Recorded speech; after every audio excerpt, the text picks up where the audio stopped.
یا تو کوئی اللہ کا خاص لاڈلا ہے؟ تو یہی دلیل ہے، سب مرتے ہیں تو بھائی تو بھی مرے گا.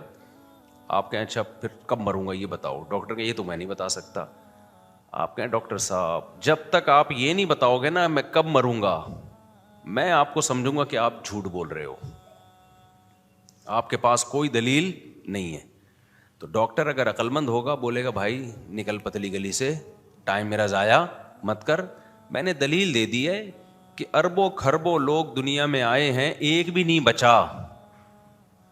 تو کیا الگ سے سافٹ ویئر اپڈیٹ کروا کے آیا ہے اپنے؟ کیا ہے اینٹی وائرس جلوایا تو نے کیا؟ تو یہ دلیل کافی ہے.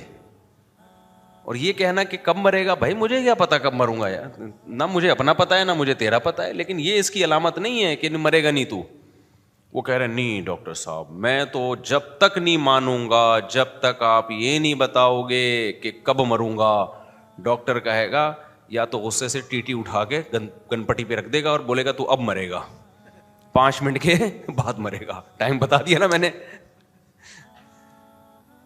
پھر بھی ڈاکٹر اس کے جواب دینے میں لگ جائے نا تو اس کا مطلب یہ بھی پاگل ہے ڈاکٹر. تو اسی طرح یہ جو باطل فرقے ہیں نا یہ بھی ایسے ہی اوٹ پٹانگ دلائل کا مطالبہ کر رہے ہوتے ہیں، اسلام پر اوٹ پٹانگ قسم کے اعتراض کر رہے ہوتے ہیں، جن میں ایک اعتراض تو میں نے بتایا، بھائی قیامت کا ٹائم بتاؤ نا کب آئے گی.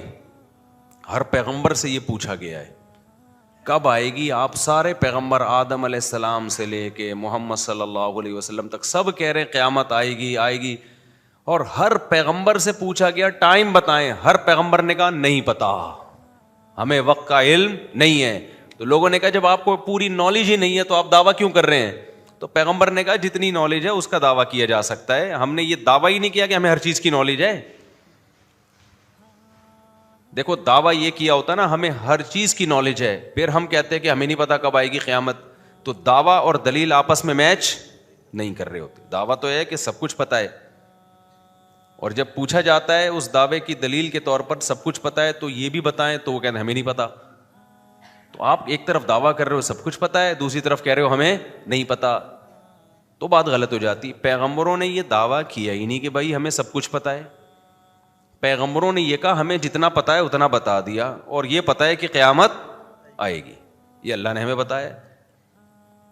ہمارے سچے ہونے کی کیا دلیل ہے کہ ہم جھوٹ نہیں بولتے؟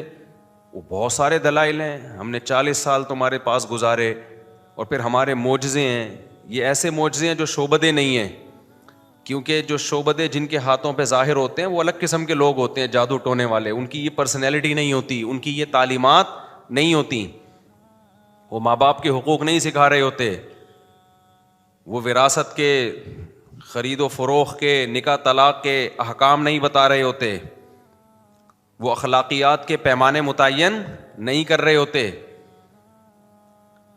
تو وہ اللہ کی محبت لوگوں کے دلوں میں نہیں ڈال رہے ہوتے، وہ تو اپنے قریب لوگوں کو اکٹھا کر رہے ہوتے. تو اتنے سارے قرائن اور دلائل سے یہ تو ثابت ہو جاتا ہے. اور پھر پچھلی آسمانی کتابیں جن کو تم بھی مانتے ہو وہ بھی گواہی دے رہی ہیں. تو اتنی دلیل کافی ہے ہمارے اس دعوے کے سچے ہونے کے لیے. ٹائم ہمیں معلوم نہیں ہے. تو کافروں نے بھی، اب کافر لوگ اعتراض کرتے ہیں بھائی محمد صلی اللہ علیہ وسلم اللہ کے نبی ہیں تو اتنی کم عمر سے شادی کیوں کی انہوں نے؟ کسی کی عمر کا زیادہ ہونا اور اس کی زوجہ کی عمر کا کم ہونا یہ نبی نہ ہونے کی دلیل نہیں ہے، اس کا اس سے کوئی تعلق نہیں ہے. ہاں آپ اس عمل کا ظلم ہونا ثابت کر دو پھر یہ اس کی دلیل ہے کہ جس نے یہ کام کیا وہ نبی نہیں ہے. اور ظلم کسے کہتے ہیں؟ مظلوم پکارے کہ مجھ پہ ظلم ہو رہا ہے. دنیا میں کوئی ایسا ظلم دیکھا کہ مظلوم کہے بہت اچھا ہوا میرے ساتھ؟ ہے بھائی؟ کوئی بڑی عمر کا آدمی کم عمر سے نکاح کر رہا ہے تو ظلم اس کم عمر پہ ہو رہا ہے نا. تو حضرت عائشہ سے نبی نے نکاح کیا، امی عائشہ کی عمر 9 سال، نبی کی عمر 49-50 سال. تو معاذ اللہ یہ ظلم کس پہ ہوا؟ امی عائشہ پہ. وہ بولتی کہ غلط ہو گیا میرے ساتھ، میرے ابا نے غلط کیا. اس وقت بچی تھیں، بعد میں بول دیتی. ہم سیرت اٹھا کے دیکھتے ہیں جن حدیث کی کتابوں میں یہ لکھا ہے کہ 9 سال کی بچی سے نکاح ہوا، لڑکی سے نکاح ہوا، انہی کتابوں میں جو حضرت عائشہ کے حالات لکھے ہیں، ایسی میاں بیوی میں محبت کی مثال اس کائنات میں ملتی نہیں ہے. تو پیغمبر سے ظلم کا صدور یہ ممکن نہیں ہے، لیکن ظلم کی ڈیفینیشن وہ نہیں ہے جو آپ کہیں اور ہم پہن لیں. ظلم کی ڈیفینیشن وہ ہے جو ساری دنیا میں متفقن علیہ ہے، جن میں سب سے پہلی شرط یہ کہ مظلوم کہے مجھ پر ظلم ہو رہا ہے، مظلوم کو اس پہ اعتراض ہو. جب مظلوم خوش ہے اس کا مطلب یہ مظلوم. دیکھو اس کی ایک مثال دوں، کھلاڑیوں کے بلے کروڑوں روپے میں بکتے ہیں، کیا خیال ہے بھائی؟ یہ جاوید میاں داد کا بلہ ہے، اس نے آخری بال پہ چھکا مارا تھا نا ایک دفعہ شارجہ میں، ہم چھوٹے تھے اس وقت. آخری بال پہ کیا مارا تھا؟ چھکا. وہ بلہ پتہ نہیں کروڑوں میں بکا ہے میرا خیال ہے. اب ایک آدمی جس کو جاوید میاں داد سے کوئی عقیدت نہیں، چھکے چوکوں سے کوئی دلچسپی نہیں ہے، اس کو کرکٹ سے بھی میرے جیسا آدمی کو کوئی دلچسپی نہیں ہے، تو وہ ایک شخص نے کروڑ روپے کا بلہ خریدا اور فریم میں گھر میں لگا دیا کہ وہ بلہ ہے، وہ بیٹ ہے جس سے شارجہ جو کپ تھا اس میں آخری بال پہ کیا لگا تھا بھائی؟ چھکا مارا تھا. تو 1 کروڑ کا میں نے خریدا ہے. میں آ گیا جی، میں نے بیان کیا، میں نے کہا جاوید میاں داد سے بڑا ظالم اس کائنات میں کوئی نہیں ہے. 50 روپے کا بلہ 1 کروڑ میں پہنا دیا ایک آدمی کو. صحیح ہے نا؟ 50 روپے کا بلہ کتنے میں پہنا دیا؟ 1 کروڑ میں پہنا دیا. لکڑی ہی ہے تو ہے، اس میں زیادہ سے زیادہ اچھی کوالٹی والی لکڑی ہوگی. 500 کا بلہ ہوگا، 1000 کا بلہ ہوگا، 10,000 کا بلہ ہوگا. 1 کروڑ کا 2 کروڑ کا تو کچھ بنتا ہی نہیں ہے. اور میں دلیل یہ دے رہا ہوں کہ بھائی یہ 1 کروڑ کا بلہ جاوید میاں داد نے بیچ دیا، یہ ظلم کیا اس مظلوم کے اوپر، اس بندے کے اوپر، اتنی سی چیز کو اتنا مہنگا کر کے بیچ دیا. دلیل میں یہ دے رہا ہوں کہ آج تک بلے اللہ بلے اس قیمت پہ کبھی بکے نہیں ہیں. یہ تو میاں داد کے بلے کی وجہ سے میاں داد کی بلے بلے ہو گئی ہے. میں یہ کہنا شروع کر دیا میاں داد کے تو مزے ہو گئے، اس کے تو بلے کی وجہ سے بلے بلے ہو گئی. لوگ کہہ رہے بھائی کیسے ظلم ہو گیا. میں مثال دے رہا ہوں بھائی، دیکھو یہ بھی بلہ ہے، مارکیٹ میں قیمت پوچھو لوگ کہہ رہے ہیں 4,000، کوئی کہہ رہے ہیں 5,000. یار 1 کروڑ اور 4,000 میں فرق کیا؟ اندھے ہو کیا تم؟ عقیدت کی اینک لگائی ہوئی ہے تم نے. میں جتنی مرضی تقریریں کروں، عقل مند کہے گا بھائی جس پہ ظلم ہوا ہے ذرا اس سے جا کے انٹرویو لیتے ہیں.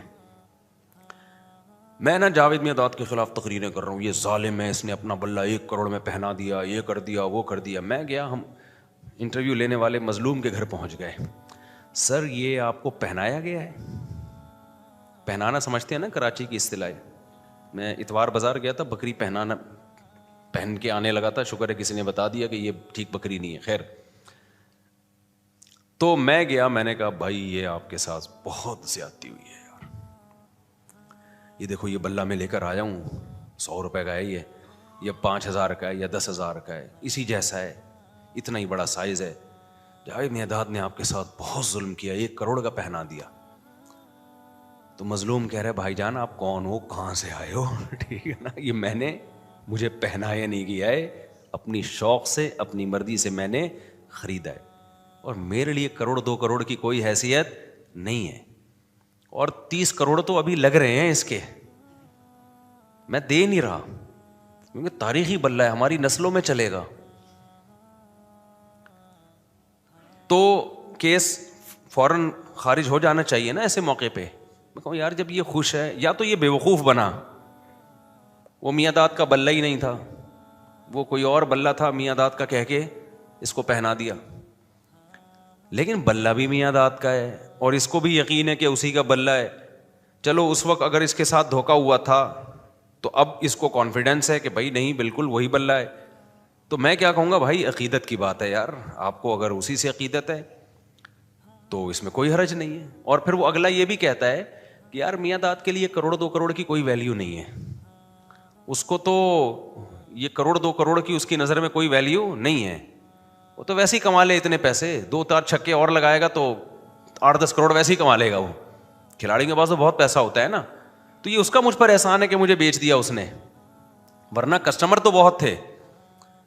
یہی بات ہے بھائی، یہ جو کہتے ہیں ظلم کیا، سیدہ عائشہ سے پوچھو کیا آپ پہ ظلم ہوا؟ وہ کہیں گی بھائی پیغمبر کے پاس رشتوں کی کمی نہیں تھی، پیغمبر ہیں، جو ان کو پیغمبر مان رہے ہیں ان کے لیے تو بڑی ویلیو ہے. جیسے جو کرکٹ کو کرکٹ مانتا ہے اور اس میں دلچسپی لیتا ہے, اس کے لیے تو 1 کروڑ بھی سستے ہیں. میرے جیسے کے لیے 50 روپے میں بھی اس کی کوئی ویلیو نہیں ہے, میرے جیسے کے لیے نہیں ہے. تو جو پیغمبر کو پیغمبر مانتے ہیں, امی عائشہ تو مانتی تھی یہ اللہ کے پیغمبر ہیں, ابو بکر تو مانتے تھے یہ اللہ کے پیغمبر ہیں, ان کے لیے تو بھائی پیغمبر کا احسان ہے کہ امی عائشہ سے نکاح کیا انہوں نے. آپ کے لیے رشتوں کی کمی بولو نہیں تھی, آپ کے لیے کون سی کمی تھی رشتوں کی, یہ تو ان کا نبی کا احسان ہے. لیکن جو پیغمبر کو پیغمبر نہیں مانتے وہ بولتے رہیں گے ظلم ہو گیا, یہ ہو گیا, فلانا ہو گیا, ڈمکانا ہو گیا. تو بھائی آپ جس سب سے دنیا میں ایک اصول ہے کہ جس پہ ظلم ہوتا ہے وہ مظلوم مانے کہ مجھ پہ ظلم ہوا ہے. اگر مظلوم ہی نہ مان رہا ہو, وہی کیس کرنے کے لیے تیار نہ ہو, تو دنیا کی کوئی کورٹ بھی اس کیس کو لینے کے لیے تیار نہیں ہوتی. آپ عدالت چلے گئے, آپ نے وکیل ہائر کیا, کیس کیا کہ وسیم نے غفار کے 1 کروڑ روپے چرائے ہیں. وسیم نے کیا کیا؟ غفار کے 1 کروڑ روپے چرائے ہیں. عدالت بلائے گی آپ کو, آپ وسیم ہیں کہ نہیں؟ میں وسیم تو نہیں ہوں. آپ اس کے ماموں ہو؟ نہیں بھائی میں اس کا ماموں بھی نہیں ہوں. تو وسیم نے آپ کو نمائندہ بنایا ہے؟ نہیں بھائی نمائندہ نہیں بنایا. وسیم تو وہ دوسرے محلے میں رہتا ہے, میں اس محلے میں رہتا ہوں. عدالت کہے گی تو جس کے چرائے ہیں وہ آئے نا. کیا خیال ہے بھائی؟ اب آپ گئے وسیم کے پاس, نہیں سوری غفار کے چرائے تھے نا, کس کے چرائے تھے؟ غفار کے چرائے تھے. آپ غفار کے پاس گئے, یار تمہارے پیسے وسیم نے چرائے ہیں, میں کورٹ میں کیس کر رہا ہوں, کورٹ کیس کو نکال رہی ہے, بولی غفار خود آئے نا. تو غفار کہے جب میرے پیسے وسیم نے چرائے ہیں, میں نہیں جا رہا, تو کیوں میری طرف سے بلا وجہ کا نمائندہ بنا؟ میں جانوں اور کون جانے؟ وسیم جانے. تو چھوڑ دے تو مجھے اپنے حال پہ.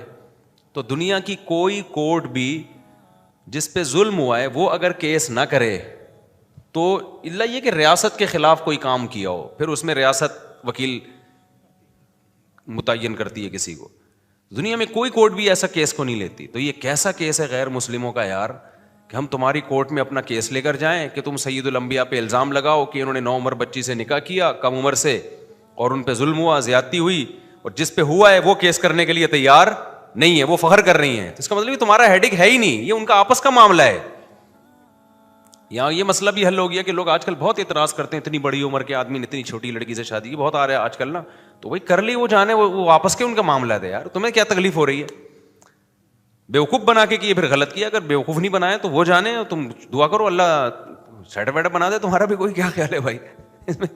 کوئی جل گیا, کسی نے دعا دی, لکھا ہوتا ہے نا رکشے کے پیچھے, رکشوں کے پیچھے جو لکھا ہوتا ہے غور سے پڑھا کریں, بڑی بڑی خاندانی باتیں لکھی ہوتی ہیں ٹرکوں کے پیچھے اور رکشوں کے پیچھے. وہ باتیں جو جاوید چودھری سے آپ نہیں سنو گے ٹرک کے پیچھے مل جائے گی آپ کو, جو مبشر لقمان اور حسن نثار اور ایسے ایسے صحافیوں سے آپ نہیں سنو گے, وہ آپ کو ٹرک کے پیچھے لکھی ہوئی مل جائیں گی.